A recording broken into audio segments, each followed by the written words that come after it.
Esto es Curiosidad Relativa, un canal dedicado a recopilar datos curiosos, si te gusta aprender y descubrir cosas nuevas. Quédate. Este es tu canal. ¿Sabías que en un rincón de Oregón se han encontrado huellas fósiles que nos cuentan una historia secreta del pasado? Y no estamos hablando de huellas cualquiera, sino de una pista que conecta a seres prehistóricos con animales de hoy. Todo grabado en la tierra como si el tiempo no hubiera pasado. Es como si la tierra tuviera su propio álbum de fotos, solo que las imágenes fueron grabadas en el barro hace unos 100 millones de años. Imagínate cómo debe sentirse caminar sobre esas huellas y preguntarte, ¿qué estaban haciendo estos animales en ese mismo lugar hace tanto tiempo? Este descubrimiento se dio en una zona de la cuenca del río John Day, en Oregón, que hasta hace poco estaba pasando bastante desapercibida. Pero resulta que los científicos, al investigar el área, empezaron a encontrar huellas de criaturas que solo existieron hace millones de años. Las huellas no solo eran del tipo que uno esperaría encontrar de un dinosaurio. No, aquí también aparecieron pistas de aves, lagartos y hasta de felinos prehistóricos. Es como si una película de la era mesozoica hubiera dejado su rastro en el barro, y de alguna manera, la película no se ha borrado. Las huellas no eran simples marcas, eran como huellas de vida, como si los animales se hubieran detenido a descansar o, quién sabe, estuvieran huyendo de algo, como en un día normal de sus vidas. Las huellas de aves, en particular, son bastante sorprendentes. Se pensaba que las aves modernas podrían haberse originado de una manera muy diferente, pero estas huellas muestran cómo las aves ya estaban bastante desarrolladas hace 100 millones de años. Es como si estas criaturas, con sus pequeñas patas y alas, ya estuvieran caminando de una manera que nos hace pensar que su evolución podría haber sido más rápida de lo que pensábamos. ¿Y los felinos? Bueno, eso es aún más raro. Las huellas de felinos prehistóricos sugieren que estos animales ya se habían aventurado en la Tierra hace mucho más tiempo del que imaginábamos, y estaban cazando en el mismo lugar donde nosotros hoy simplemente pasamos de largo. Los expertos creen que este descubrimiento es fundamental para entender cómo era la vida en esos tiempos lejanos y cómo interactuaban estos animales entre sí. Pero aquí viene lo más intrigante. Estas huellas fueron preservadas de una manera tan perfecta porque la tierra de la región era un tipo de barro que, al secarse, conservó cada detalle. El clima de la época, además, debió haber sido perfecto para que estas huellas quedaran grabadas en la historia. Así que, aunque pasaron millones de años, el barro no olvida, y las huellas siguen allí, como un testimonio de lo que alguna vez fue un lugar vibrante de vida. Así que, la próxima vez que te encuentres caminando por la naturaleza, recuerda que la tierra guarda secretos, y tal vez, bajo tus pies, haya una huella que pueda contar una historia de hace millones de años. ¿Qué nos dirán esas huellas del pasado que aún estamos por descubrir? ¿Sabías que hace miles de años, los ancestros humanos probablemente tenían que enfrentarse a una cobra que podría escupir veneno directo a su rostro? Suena a algo sacado de una película de acción, pero increíblemente, es parte de la historia evolutiva de las cobras. Imagínate caminar por la jungla y de repente, ¡zas!, una cobra escupiendo veneno directo a tus ojos. No es solo una táctica para defenderse, es una habilidad que ha evolucionado de una forma realmente asombrosa. Todo comienza con un vistazo al pasado, hace unos 2.5 millones de años, cuando los ancestros del Homo sapiens empezaban a recorrer las sabanas africanas. En esas tierras, no solo se encontraban con animales como grandes mamíferos, sino también con serpientes, muchas de ellas peligrosas. Las cobras escupidoras, un tipo de serpiente que se especializa en lanzar veneno con una precisión mortal, evolucionaron en un escenario que les exigió defenderse de sus depredadores de una forma muy original. En lugar de esperar a que un animal, o incluso un humano, se acercara demasiado para atacarlas, las cobras tomaron una ruta diferente. Aprendieron a escupir veneno, Pero aquí viene lo increíble. Esta habilidad no apareció de la nada. Fue el resultado de millones de años de adaptación, un proceso natural que les permitió mejorar sus probabilidades de supervivencia.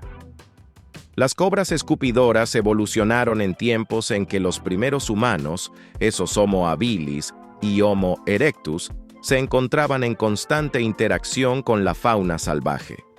Al principio, las cobras no eran tan buenas en esto de lanzar su veneno a larga distancia. Sin embargo, en el transcurso de su evolución, las serpientes empezaron a perfeccionar la técnica, desarrollando una capacidad que no solo les permitía defenderse, sino también matar a sus presas sin tener que acercarse tanto a ellas.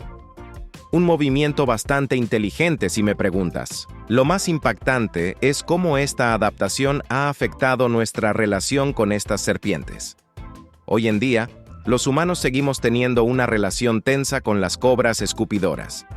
Su veneno, compuesto por proteínas extremadamente peligrosas, puede cegar a alguien de inmediato y causar grandes daños en los tejidos. Pero en la prehistoria, estos encuentros probablemente eran aún más intensos. ¿Te imaginas lo que era intentar sobrevivir en un mundo lleno de estas criaturas, con su veneno volando en el aire como si fueran flechas invisibles? En el fondo, la evolución de las cobras escupidoras podría haber jugado un papel importante en cómo nuestros ancestros se adaptaron para enfrentarse a la naturaleza. El hecho de que estas serpientes hayan perfeccionado su habilidad para escupir veneno nos recuerda que la naturaleza siempre está un paso adelante. Los humanos tuvieron que aprender a manejar el peligro de una manera que nunca imaginamos.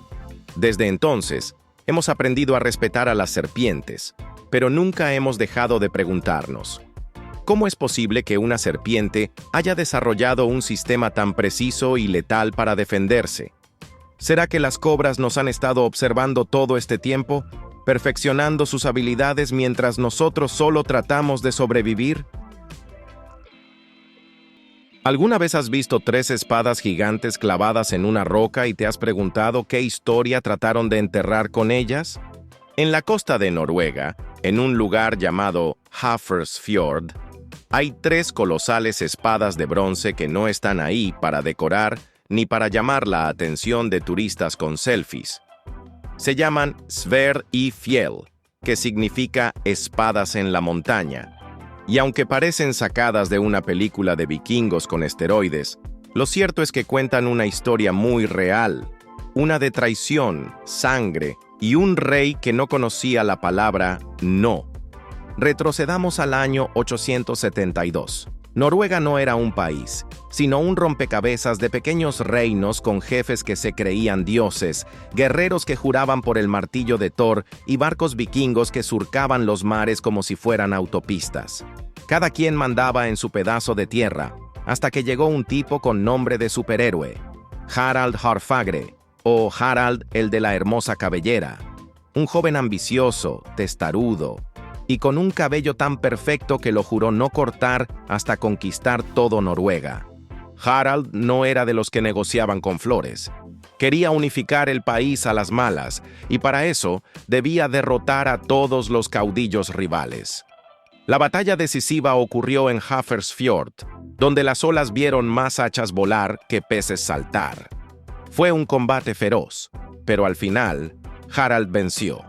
Y así, con más músculo que diplomacia, nació lo que hoy conocemos como Noruega unificada. Ahora bien, siglos después, alguien decidió que esta épica merecía un monumento, pero no un busto aburrido o una placa oxidada. No. En 1983, el escultor Fritz Roed diseñó 3 espadas monumentales, de más de 10 metros de alto, incrustadas en la roca como si los dioses mismos las hubieran dejado clavadas ahí, sellando un pacto eterno. La espada más grande representa a Harald y la victoria, mientras que las 2 más pequeñas simbolizan a los reyes derrotados. Y aquí viene lo más curioso: todas están enterradas con la punta hacia abajo, como un símbolo de paz. Es decir, ya no se alzan para pelear, se quedan aquí tranquilas, por si acaso. Pero el monumento no solo recuerda la unificación. también funciona como una advertencia silenciosa. Porque, seamos honestos, ¿qué mejor forma de decir "aquí no se juega con la historia" que 3 espadones clavados en la tierra?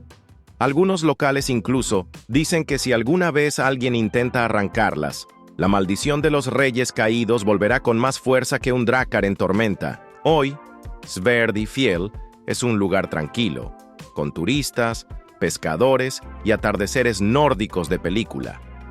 Pero si alguna vez vas y te paras frente a esas espadas, tal vez sientas un cosquilleo extraño. No es el viento, es la historia. Porque esas espadas no están ahí solo para ser vistas. Están ahí para recordarte que alguna vez 3 reinos se enfrentaron, uno ganó, y la paz se juró a filo de bronce. ¿Y tú? ¿Qué historia crees que se esconde realmente bajo esas espadas clavadas en piedra? ¿Alguna vez has pensado que quizás, en medio del desierto, alguien, hace siglos, dibujó mensajes gigantes solo para que los viéramos desde el cielo, aunque en ese entonces ni siquiera existían los aviones? Mira, te voy a contar algo que parece sacado de una película de ciencia ficción, pero es tan real como el sol que raja la tierra en Perú.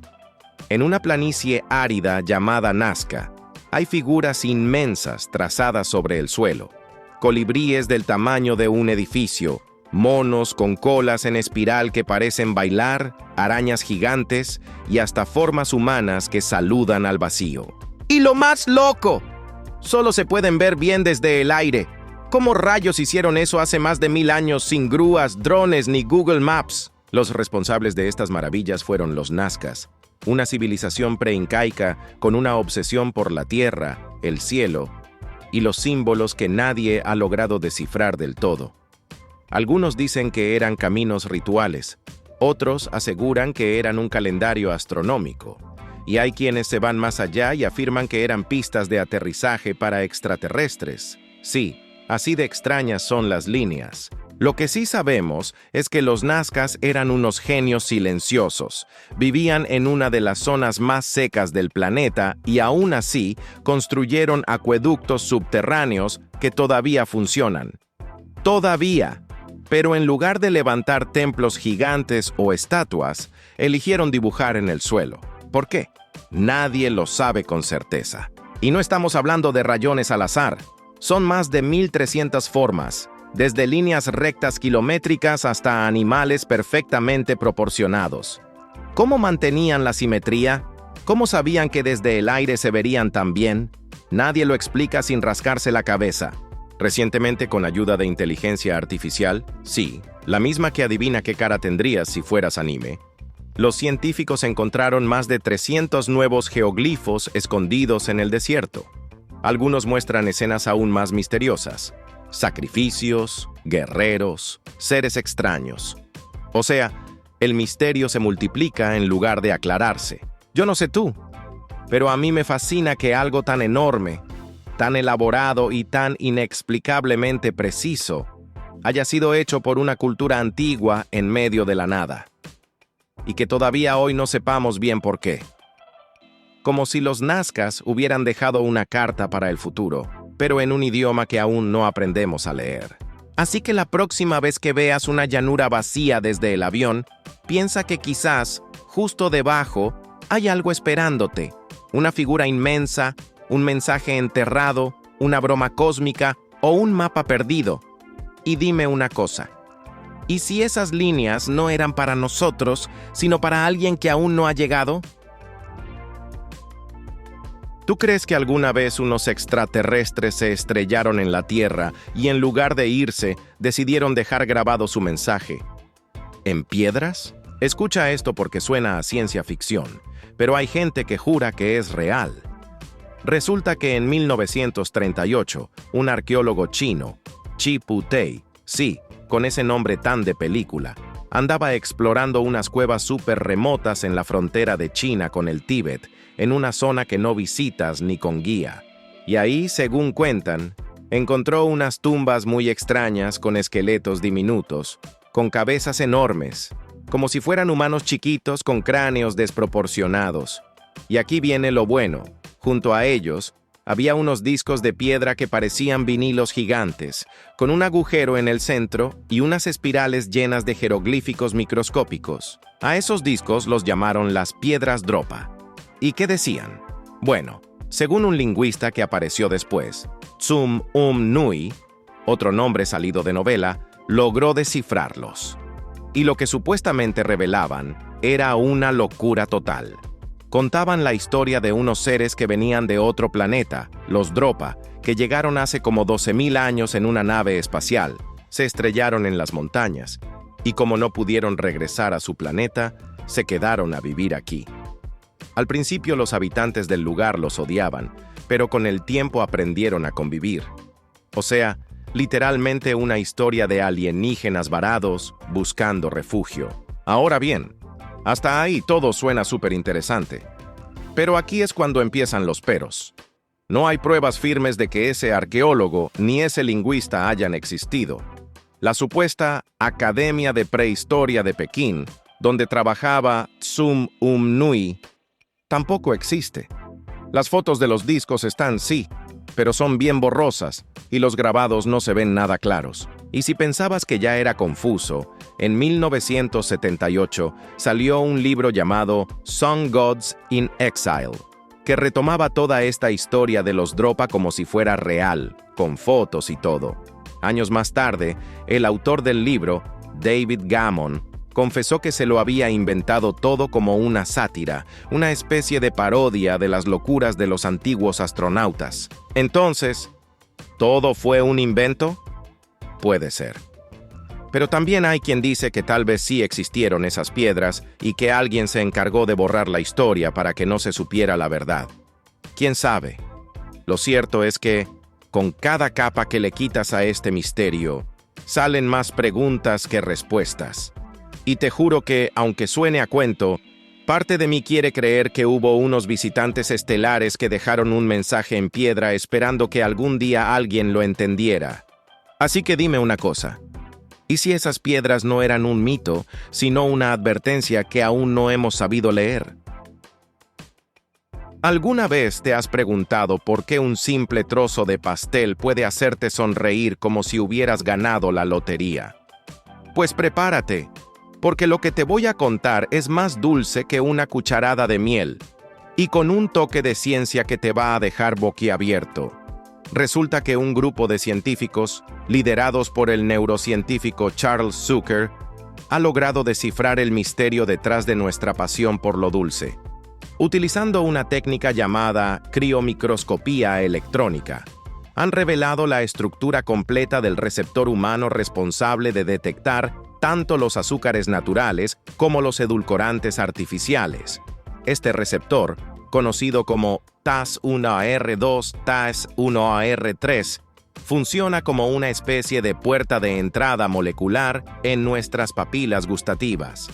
La subunidad TAS1R2 es la encargada de reconocer los compuestos dulces, mientras que la subunidad TAS1R3 estabiliza el receptor y permite su correcta activación. Juntas, estas subunidades forman una estructura que se asemeja a una planta carnívora.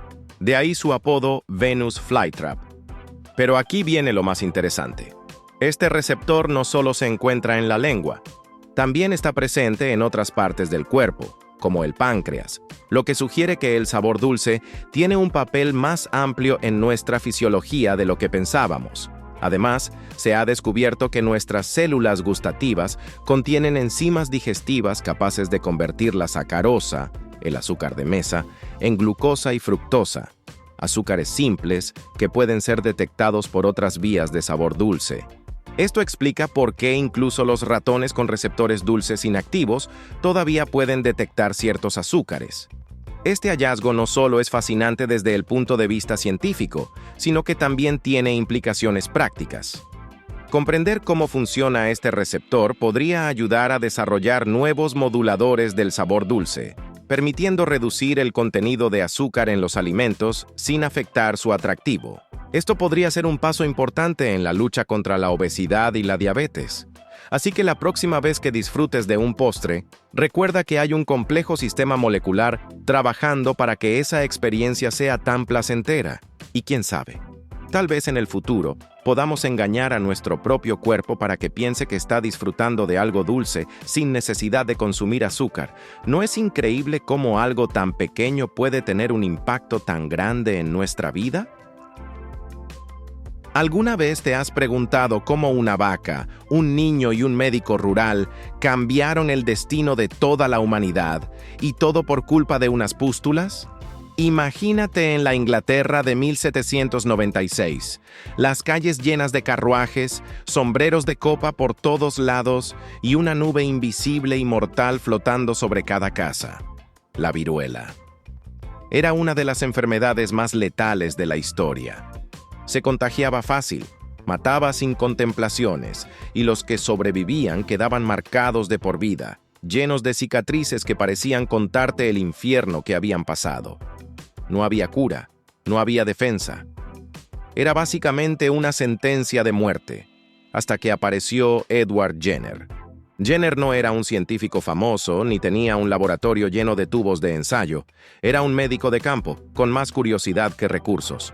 Pero tenía orejas bien abiertas, y cuando escuchó algo extraño de parte de los granjeros y ordeñadoras de la zona, algo hizo clic. Resulta que estas mujeres, que pasaban el día con las vacas, solían contagiarse de una versión más leve de la viruela, llamada viruela bovina. Les salían unas ampollas en las manos, sí, pero después de eso, no se enfermaban más, ni siquiera con la viruela humana, la versión letal. Y aquí viene lo impactante. Jenner no solo escuchó el rumor, decidió probarlo. Un día, apareció en su consulta Sarah Nelmes, una ordeñadora con esas curiosas ampollas.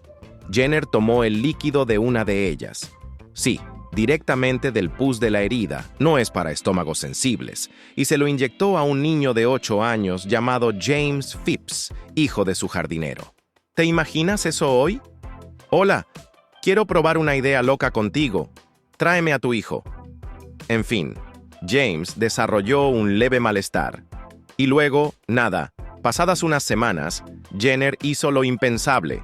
Expuso a James a la viruela humana. Y el niño, increíblemente, no se enfermó. Estaba protegido. La hipótesis funcionaba. Así, con un poco de pus de vaca y mucha osadía, Jenner inventó la primera vacuna del mundo. De hecho, la palabra vacuna viene del latín vaca, que significa vaca. Literalmente, la salvación humana vino con olor a establo, pero la historia no terminó ahí. A pesar de la importancia de su descubrimiento, muchos lo miraban con escepticismo. Había quienes decían que inocularse con material de vaca podía hacerte salir con cuernos.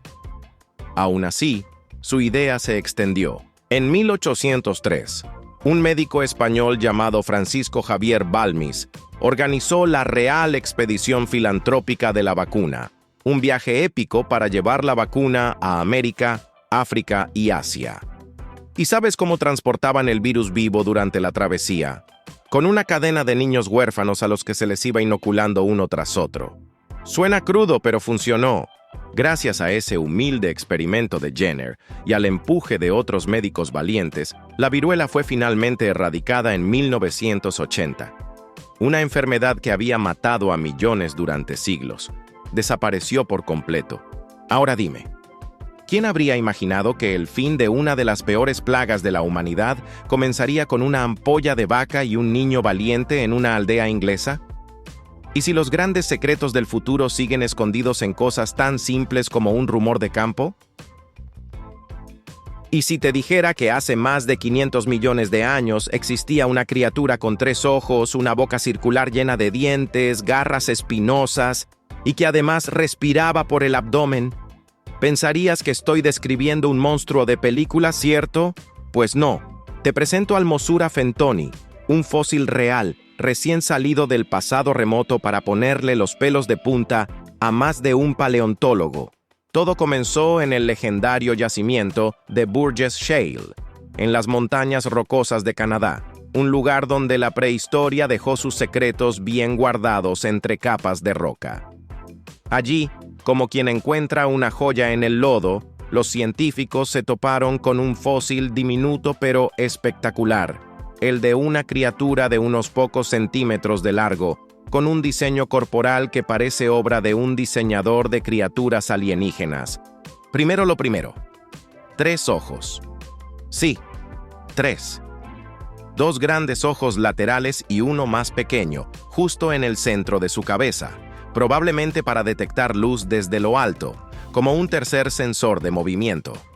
Con esa visión, Mosura Fentoni no se perdía detalle en su entorno, ideal para un depredador del Cámbrico que quería sobrevivir en mares repletos de bichos igual de raros. Pero la rareza no se detiene ahí. Su cuerpo estaba segmentado con 16 anillos branquiales, una especie de costillas blandas que no solo le daban estructura, sino que también funcionaban como branquias. En otras palabras, respiraba por el abdomen. Nada de pulmones, ni agallas en la cabeza. Este pequeño monstruo absorbía oxígeno a través del cuerpo, como si su torso entero fuera un pulmón al natural. Lo nunca visto en su familia de los radiodontes, un grupo de artrópodos primitivos que ya de por sí tenían lo suyo en cuanto a excentricidad biológica, y no podemos ignorar su boca circular, armada con pequeños dientes como si fuera una sierra giratoria, ni las garras espinosas que salían de su cabeza, perfectas para atrapar a cualquier despistado que se cruzara en su camino. Añádele un sistema circulatorio primitivo pero eficaz, con un corazón que bombeaba sangre a través de lagunas corporales en vez de venas, porque claro, las venas son para los simples mortales, y tienes a una criatura tan extraña como fascinante. Lo bautizaron Mosura Fentoni, en honor a Mothra, el kaiju gigante de la saga Godzilla. Porque sí, su forma recuerda a una polilla marina con tintes monstruosos. Y el nombre suena bien para una criatura que parece lista para protagonizar su propia película de ciencia ficción prehistórica. Este hallazgo no es solo un fósil bonito para exhibir. Cambia lo que creíamos saber sobre la evolución de los artrópodos, sobre cómo respiraban, cazaban y sobrevivían en un mundo completamente diferente al actual. Nos recuerda que la vida siempre ha sido creativa, caótica y, francamente, un poco rara. Así que dime, si la Tierra ya albergó criaturas como Mosura Fentoni, ¿qué otros horrores o maravillas pueden estar aún enterrados bajo nuestros pies, esperando su momento para reescribir la historia del mundo?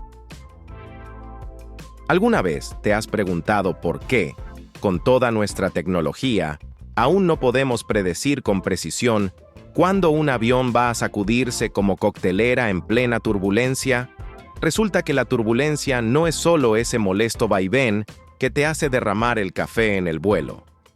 Es uno de los mayores misterios sin resolver de la física.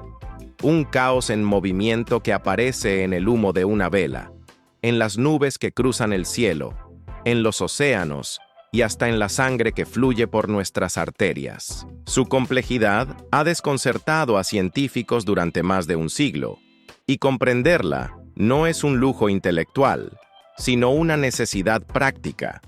Desde reducir las emisiones de los aviones hasta modelar con precisión los flujos sanguíneos en la medicina personalizada, el conocimiento sobre este fenómeno puede traducirse en avances tecnológicos, económicos y sociales de gran escala. Pero aquí es donde entra la inteligencia artificial, esa herramienta que parece sacada de una novela de ciencia ficción. Investigadores están utilizando IA para descifrar los secretos mejor guardados de la turbulencia. 2 estudios recientes han marcado hitos. Uno, usando IA interpretable para descubrir los mecanismos fundamentales de la turbulencia. Otro, empleando aprendizaje por refuerzo profundo para diseñar estrategias de control eficientes. La IA no solo está ayudando a entender la turbulencia, sino que también está permitiendo controlarla. Con técnicas de aprendizaje por refuerzo profundo, los investigadores están diseñando estrategias de control eficientes que podrían revolucionar la forma en que diseñamos aviones, turbinas e incluso sistemas médicos. Este avance no solo tiene implicaciones para la ingeniería y la ciencia, sino que también podría tener un impacto significativo en nuestra vida cotidiana. Imagina vuelos más suaves, diagnósticos médicos más precisos y sistemas de energía más eficientes. Todo gracias a la combinación de la inteligencia humana y artificial para resolver uno de los problemas más complejos de la física. Entonces, la próxima vez que sientas una sacudida en el avión o veas el humo de una vela danzando en el aire, recuerda que detrás de ese caos aparente hay un misterio que estamos empezando a desentrañar. ¿Será que, con la ayuda de la inteligencia artificial, finalmente lograremos dominar el caos y convertir la turbulencia en una danza predecible?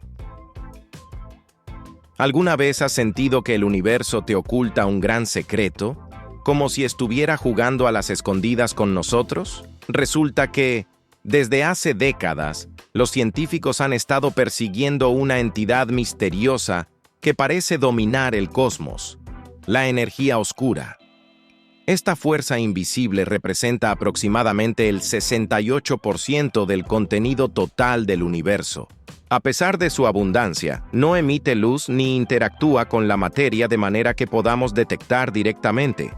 Solo sabemos de su existencia por los efectos que tiene en la expansión acelerada del universo. La historia comenzó en 1998. Cuando dos equipos de astrónomos, al observar supernovas distantes, descubrieron que el universo no solo se expandía, sino que lo hacía a un ritmo cada vez mayor. Este hallazgo fue tan inesperado que muchos pensaron que debía haber un error, pero no lo había. La única explicación plausible era la existencia de una forma de energía desconocida que contrarrestaba la gravedad y empujaba al universo hacia afuera. Desde entonces, la energía oscura se ha convertido en uno de los mayores enigmas de la física moderna. Las pruebas acerca de su existencia son fehacientes, casi abrumadoras. Sin embargo, es mucho más lo que ignoramos de ella que lo que sabemos. No conocemos su naturaleza, ni su origen, ni el porqué de su existencia y su abundancia. Recientemente, nuevas observaciones del Dark Energy Spectroscopic Instrument, DESI, han sugerido que la energía oscura podría no ser constante, lo que desafiaría la teoría de Einstein y cambiaría nuestra comprensión del universo. Si estos resultados se confirman, estaríamos ante una revolución en la cosmología. Además, algunos científicos han propuesto teorías alternativas que cuestionan la existencia misma de la energía oscura. Por ejemplo, investigadores de la Universidad de Canterbury, en Nueva Zelanda, sugieren que el modelo estándar de expansión cósmica podría estar equivocado y que las irregularidades gravitatorias desempeñan el papel principal en la aceleración del universo. Entonces, ¿qué es realmente la energía oscura? ¿Es una constante cosmológica, como propuso Einstein, o una fuerza dinámica que cambia con el tiempo? ¿O es simplemente una ilusión, un síntoma de que nuestras teorías actuales son incompletas? Lo que es seguro es que entender la energía oscura no es solo un fascinante rompecabezas académico. Es el ingrediente que marcará el destino del universo. Si continúa dominando a niveles constantes, el universo puede aumentar de tamaño sin límite. Si aumenta demasiado, el cosmos podría destrozarse en el Big Rip. Si la energía oscura retrocede y el universo contiene suficiente masa, eventualmente podría colapsar en lo que se llama el Big Crunch. Así que la próxima vez que mires al cielo estrellado, recuerda que, más allá de lo que ves, hay una fuerza invisible que podría estar decidiendo el destino de todo lo que existe. ¿Será que algún día lograremos desvelar este gran secreto cósmico? ¿O la energía oscura seguirá siendo el enigma supremo del universo? ¿Y si te dijera que vives rodeado de radiactividad y ni siquiera lo sabes? No. No es una teoría conspirativa ni el guión de una película postapocalíptica. Es ciencia pura y dura. Resulta que desde el momento en que nacemos, la radiactividad nos acompaña como una sombra invisible, discreta y completamente natural. No hace falta que trabajes en una planta nuclear ni que colecciones relojes antiguos con pintura luminosa. Basta con respirar, comer o simplemente estar en la Tierra. Por ejemplo, Cada vez que te comes un plátano estás introduciendo potasio 40 en tu organismo, un isótopo radiactivo que emite radiación beta. Así que la próxima vez que alguien te diga que lleva una dieta natural, podrías preguntarle si incluye frutas radiactivas. Y si crees que durmiendo en tu cama estás a salvo, tengo noticias. El colchón, las paredes de tu casa y hasta el granito del suelo pueden emitir pequeñas dosis de radiación natural. Incluso tú, sí, tu cuerpo, es una fuente de radiación. Emites unos 0,01 microsieverts por hora solo por estar vivo. ¡Felicidades! Eres una fuente radiactiva ambulante. Pero lo mejor es cuando miramos al cielo, literalmente. La radiación cósmica llega constantemente desde el espacio, cruzando la atmósfera y colándose por las rendijas de nuestras vidas. Cuando vuelas en avión, por ejemplo, estás más expuesto a ella porque hay menos atmósfera que te proteja. Un vuelo de larga distancia puede exponerte a tanta radiación como una radiografía dental. ¿Y sabías que el radón, un gas que emana del subsuelo, es una de las principales causas de cáncer de pulmón entre no fumadores? Está en el aire de algunas casas sin que los inquilinos tengan la menor idea. Ahora, antes de que corras a envolverte en papel de aluminio, déjame aclararte algo. Todo esto es perfectamente normal. La vida evolucionó con la radiactividad como telón de fondo. Las mutaciones que permiten la evolución genética muchas veces ocurren gracias a pequeñas dosis de radiación. La Tierra ha estado emitiendo radiación desde que era una bola incandescente de lava y caos. De hecho, sin la desintegración radiactiva de ciertos elementos en el núcleo terrestre, probablemente no tendríamos un campo magnético que nos proteja del viento solar, ni placas tectónicas, ni volcanes, ni continentes como los conocemos. Entonces, sí, vivimos en un mundo radiactivo, pero eso no es necesariamente malo. Es como vivir con una mascota extraña. Está ahí, no la ves, pero mientras no la molestes demasiado, todo estará bien. La clave está en entenderla, medirla, y cuando hace falta protegernos de ella. Así que la próxima vez que alguien mencione la radiactividad con tono de película de terror, ya sabes que puedes responderle con una sonrisa tranquila y un dato curioso, porque al final, lo realmente inquietante no es la radiación, sino lo mucho que todavía ignoramos sobre ella. ¿Y tú? ¿Te atreverías a medir cuánta radiactividad llevas contigo ahora mismo? ¿Alguna vez te has preguntado cómo es posible que existan agujeros negros supermasivos tan pronto en la historia del universo? Imagina esto. El universo apenas tenía 500 millones de años, una fracción ínfima de sus actuales 13.800 millones. Y ya existían agujeros negros con masas equivalentes a 1.000 millones de veces la del Sol. Es como si un bebé de meses ya midiera 2 metros y jugara en la NBA. Los astrónomos se rascan la cabeza intentando entender cómo estos colosos cósmicos crecieron tan rápido. La teoría tradicional sugiere que los agujeros negros supermasivos se forman a partir de agujeros negros estelares, que surgen cuando estrellas masivas colapsan tras agotar su combustible. Estos agujeros negros bebés crecerían lentamente, engullendo materia y fusionándose con otros hasta alcanzar tamaños descomunales. Pero este proceso lleva miles de millones de años y no explica la existencia de gigantes tan tempranos en el cosmos. Aquí es donde entran las semillas de agujeros negros de masa intermedia. Estas podrían haberse formado directamente a partir del colapso de enormes nubes de gas sin pasar por la etapa estelar.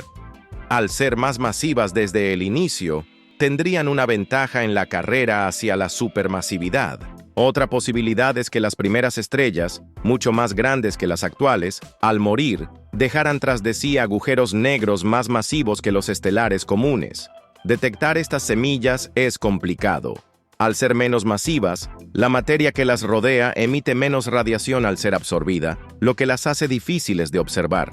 Sin embargo, algunas podrían haber quedado congeladas en el tiempo, sin crecer mucho más, y podrían estar escondidas en galaxias enanas cercanas. Encontrarlas sería como descubrir fósiles vivientes del universo primitivo. El telescopio espacial James Webb está ayudando en esta búsqueda, detectando núcleos activos de galaxias cada vez más lejanos, es decir, más antiguos. Estos hallazgos podrían arrojar luz sobre cómo se formaron y crecieron estos gigantes cósmicos en tan poco tiempo. Entonces, la próxima vez que mires al cielo y veas una estrella titilar, piensa en los misterios que aún guarda el universo. ¿Será que algún día lograremos desentrañar completamente el origen de estos colosos cósmicos? ¿O seguirán siendo uno de los enigmas más fascinantes del cosmos? ¿Alguna vez te has preguntado si la vida en la Tierra comenzó aquí? ¿O si en realidad somos polvo de estrellas con pasaporte interplanetario? Imagina la Tierra hace unos 4.000 millones de años, un planeta joven, caliente y bombardeado por meteoritos. En ese caos primitivo, los océanos bullían con compuestos químicos, y en algún rincón, las condiciones se alinearon para que surgieran las primeras formas de vida. Una de las teorías más aceptadas es la del caldo primordial, propuesta por el bioquímico ruso Alexandr Oparin. Según esta idea, la vida emergió de una sopa de moléculas orgánicas en los océanos primitivos, dando lugar a estructuras llamadas coacervados, precursoras de las células vivas. Pero no todos están convencidos de que la vida se originó exclusivamente en la Tierra. La teoría de la panspermia sugiere que los ingredientes básicos para la vida, como aminoácidos y compuestos orgánicos, pudieron haber llegado desde el espacio a través de meteoritos. De hecho, se han encontrado aminoácidos en meteoritos, lo que respalda la posibilidad de que la vida tenga un origen extraterrestre. Recientemente, un equipo internacional de investigadores descubrió por primera vez hielo de agua cristalino en un disco de escombros que rodea la estrella joven HD 1800-327, gracias al telescopio espacial James Webb. Este hallazgo es significativo, ya que indica que puede haber condiciones para la formación de planetas con agua líquida, lo que refuerza la hipótesis de la posible existencia de vida en otros lugares del universo. Además, un experimento liderado por el geólogo Juan Manuel García Ruiz recreó condiciones similares a las de la Tierra primitiva y logró la formación de protocélulas, estructuras vesiculares que podrían representar un paso intermedio hacia la vida. Este hallazgo sugiere que la creación de estas estructuras es una evolución química que podría replicarse en millones de planetas. Entonces, mientras los científicos continúan investigando y debatiendo sobre el origen de la vida, una pregunta persiste. ¿Somos el resultado de procesos químicos únicos de nuestro planeta, o parte de una cadena cósmica de vida que se extiende más allá de la Tierra? ¿Podría ser que, en algún rincón del universo, otros seres se estén haciendo la misma pregunta? ¿Y si te dijera que, en este preciso instante, existe otra versión de ti que decidió no leer esto y, en cambio, se fue a aprender a tocar el ukelele en Marte? Suena ridículo, ¿verdad? Pero no tanto si escuchas lo que algunos de los físicos más serios del mundo están diciendo sobre los universos paralelos. Resulta que esta idea, digna de un episodio loco de ciencia ficción, no solo tiene peso en las historias de cómics, también se está colando en los laboratorios y pizarras de las mentes más brillantes del planeta. Todo comienza con una teoría conocida como el multiverso. Básicamente, dice que nuestro universo, el de los gatos, los impuestos y las tostadas que siempre caen del lado de la mantequilla, podría ser solo uno entre una cantidad infinita de universos, cada uno con sus propias leyes físicas, su propia historia y tal vez su propia versión de ti. ¿Qué tan loco es eso? Hay varias formas en que la ciencia intenta explicar esto. Una de ellas es la teoría inflacionaria del cosmos. Imagina que el universo, justo después del Big Bang, se expandió como una palomita de maíz en el microondas. Pero no una sola, sino un paquete entero estallando al mismo tiempo. Cada palomita sería un universo burbuja. El nuestro es solo una de esas muchas explosiones cósmicas. Y lo mejor Cada burbuja podría tener sus propias reglas. En una, la gravedad podría ser tan débil que los planetas flotan como globos. En otra, el tiempo tal vez corre al revés. Pero espera, se pone mejor. La mecánica cuántica, esa rama de la física que parece diseñada para confundir a cualquiera, plantea la posibilidad de los muchos mundos. Cada vez que tomas una decisión, el universo podría dividirse en dos. Uno donde hiciste una cosa y otro donde hiciste lo contrario. Así, cada elección crea una nueva bifurcación en la realidad. ¿Pediste pizza en vez de ensalada? ¡Boom! Universo alterno. ¿Le dijiste que sí a ese mensaje sospechoso a las 3 a.m.? Otro universo más. También está la teoría de cuerdas, que sugiere que podrían existir dimensiones ocultas a nuestro alrededor, como pasillos secretos del cosmos, donde residen otros universos. Algunos científicos incluso han sugerido que los efectos de esos otros universos podrían estar afectando nuestro propio universo sin que lo notemos. ¿Te suena ese déjà vu? Ahora bien, la gran pregunta, ¿podemos probar esto? Aún no. Todo suena espectacular, pero el multiverso sigue siendo una hipótesis difícil de comprobar. Algunos físicos argumentan que si no podemos detectarlos ni interactuar con esos universos, entonces su existencia podría ser más filosofía que ciencia. Pero otros creen que con el tiempo podríamos encontrar huellas sutiles, pequeñas señales en el fondo de microondas cósmico o en las matemáticas del universo, que indiquen que no estamos solos, cósmicamente hablando. Así que dime, si existe otra versión de ti allá afuera, viviendo otra vida con otras decisiones, ¿qué te gustaría que estuviera haciendo en este momento? Y si esa versión ya descubrió que el universo que tú conoces no es el único. ¿Y si Júpiter no fuera solo un planeta, sino una especie de faro cósmico enviando señales que aún no entendemos? No te rías, suena loco, pero espera a escuchar esto. Hace poco, el telescopio espacial James Webb, sí, ese mismo que está cambiando la forma en que miramos el universo, apuntó su lente a Júpiter y se encontró con algo que ni los científicos más escépticos esperaban, un show de luces que haría palidecer a cualquier aurora boreal terrestre. Y lo más raro de todo es que esas luces no se comportaban como deberían. Imagínate esto, destellos brillantes que aparecen y desaparecen en cuestión de segundos, como si alguien allá arriba estuviera jugando con el interruptor. Las auroras jovianas, como se llaman, ya eran conocidas por su potencia. Pero lo que vio Webb fue algo completamente nuevo.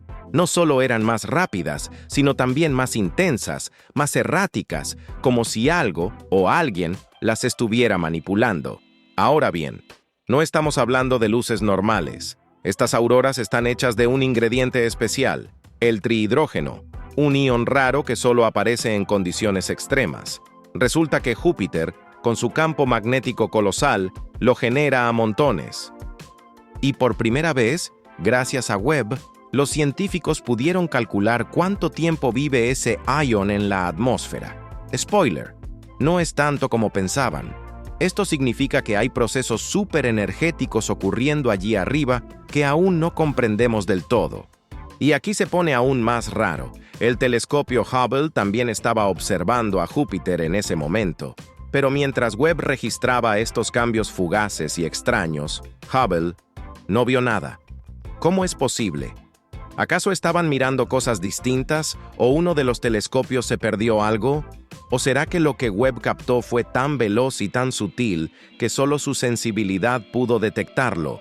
Los científicos están desconcertados. Algunos piensan que podríamos estar viendo un tipo completamente nuevo de fenómeno atmosférico.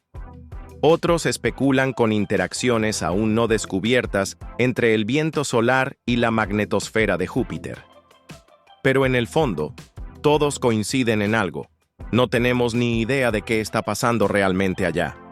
Lo más inquietante es que esto no es solo un capricho de la naturaleza.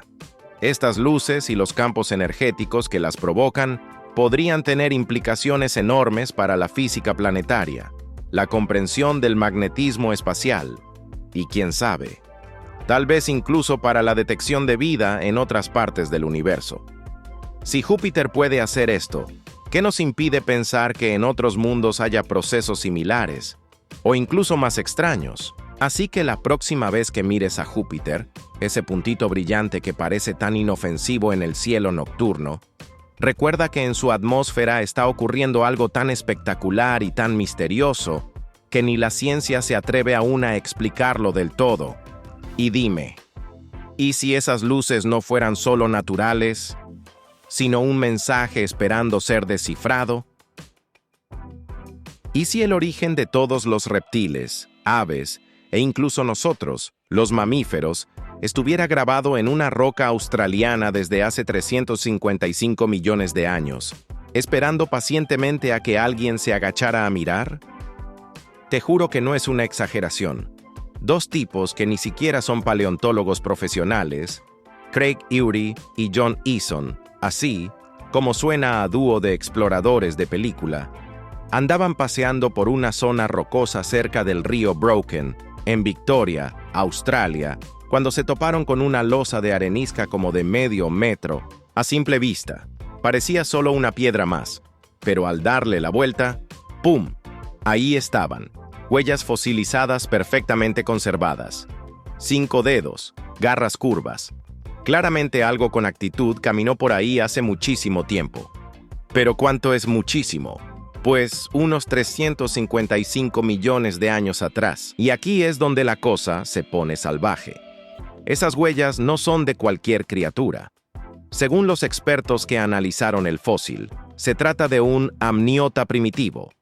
Sí, el tatarabuelísimo de todos los reptiles, aves y mamíferos. Y lo impactante no es solo quién dejó las huellas, sino cuándo lo hizo. Hasta ahora, creíamos que los amniotas aparecieron unos 320 millones de años atrás. Este descubrimiento adelanta el reloj evolutivo en, agárrate, 35 millones de años. Básicamente, es como si nos hubieran dicho que los dinosaurios llegaron antes de que los peces aprendieran a gatear. Y por si eso no fuera suficiente para volarte la cabeza, las huellas fueron halladas en Gondwana, el antiguo supercontinente que incluía lo que hoy es Australia. Antes se pensaba que los amniotas aparecieron en Laurasia, el hemisferio norte del planeta. O sea, no solo llegó antes de lo que creíamos, sino que vino del sur, el sur olvidado, el que nunca le daban protagonismo en los libros de texto. Una criatura con garras caminando sobre barro cálido, mientras todo el norte del planeta estaba aún decidiendo si salir del agua. Pero espera, que hay más. Estas huellas no muestran signos de arrastre ni resbalones. El animal caminaba firme, completamente adaptado a tierra firme, sin necesitar lagos para reproducirse. Esto rompe con la famosa brecha de Romer, un vacío de fósiles entre el Devónico y el Carbonífero, como si la evolución hubiese hecho una pausa dramática. Pues no, la vida no se detuvo, solo que no habíamos mirado en el lugar correcto. Y ahora, imagina esto, un pequeño animal parecido a un lagarto, avanzando con sus garras por una orilla pantanosa hace más de 300 millones de años, sin saber que su caminata sería la chispa de una línea evolutiva que nos traería hasta aquí. Tú, leyendo esto, yo contándotelo. Todo porque un antepasado lejano decidió salir del agua y dejar su firma en una piedra. Así que la próxima vez que pases por una roca vieja y aburrida, quizás no lo sea tanto, porque dime, ¿cuántos capítulos perdidos de nuestra historia estarán todavía enterrados, esperando a que alguien los despierte? ¿Y si la niebla mental que muchas mujeres sienten en la menopausia no fuera solo una consecuencia inevitable del paso del tiempo, sino un grito silencioso del cerebro pidiendo hierro? Te lo cuento como si me lo hubiera susurrado una neurona estresada. Hay un momento en la vida en que el cerebro empieza a sentirse como si estuviera caminando entre algodones.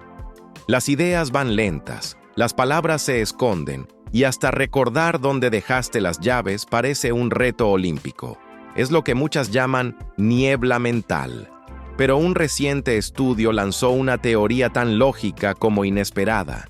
Tal vez esa niebla no sea hormonal ni emocional, sino nutricional. un grupo de investigadores de la Universidad de Oklahoma decidió observar de cerca a 27 mujeres que estaban en plena transición hacia la menopausia. No tenían anemia, sus análisis no mostraban nada alarmante, pero algo no cuadraba. Muchas reportaban fallos de memoria, lentitud mental, dificultad para concentrarse. Y aquí viene la revelación. Al medir sus niveles de ferritina, una proteína que indica cuánta reserva de hierro tiene el cuerpo, descubrieron que las que tenían más hierro pensaban más rápido, recordaban mejor y hasta mostraban más actividad cerebral durante las tareas cognitivas. Es decir, sus cerebros brillaban más intensamente en el electroencefalograma. Y lo mejor, no se trataba de tomar toneladas de hierro al azar. Era simplemente mantener niveles óptimos, ni demasiado bajos ni peligrosamente altos, para que las neuronas hicieran su trabajo como en sus mejores días. Porque resulta que, aunque en la menopausia la menstruación se reduce, y eso podría ahorrar hierro, hay otros factores como la inflamación o una mala absorción intestinal que podrían estar saboteando esas reservas sin que nadie lo note. Ahora, sé lo que estás pensando. Pero he oído que mucho hierro puede acumularse en el cerebro y causar problemas, incluso Alzheimer. Y sí, ese riesgo existe, pero el estudio fue claro. El hierro en sangre no tiene una conexión directa con el hierro cerebral. En otras palabras, puedes tener tus niveles de ferritina bien sin que tu materia gris se oxide. O sea, hay un equilibrio, y ese equilibrio es clave. Entonces, la próxima vez que sientas que estás en modo lento, como si tu cerebro necesitara un café doble pero emocional, tal vez no sea estrés, ni edad, ni olvido. Tal vez sea hierro, un análisis de sangre, una charla con tu médico y un par de ajustes en tu dieta podrían ser más efectivos que cualquier aplicación para entrenar la memoria. Y aquí va la gran pregunta final. Si tan solo un poco más de hierro puede devolverle nitidez a tus pensamientos, ¿cuántas otras respuestas brillantes estará guardando nuestro cuerpo, esperando que alguien mire en el lugar correcto? Gracias por ver el video de hoy. Esperamos que te haya gustado, si fue así. No olvides suscribirte y activar la campanita de notificaciones para que YouTube te avise cuando subamos nuevo video.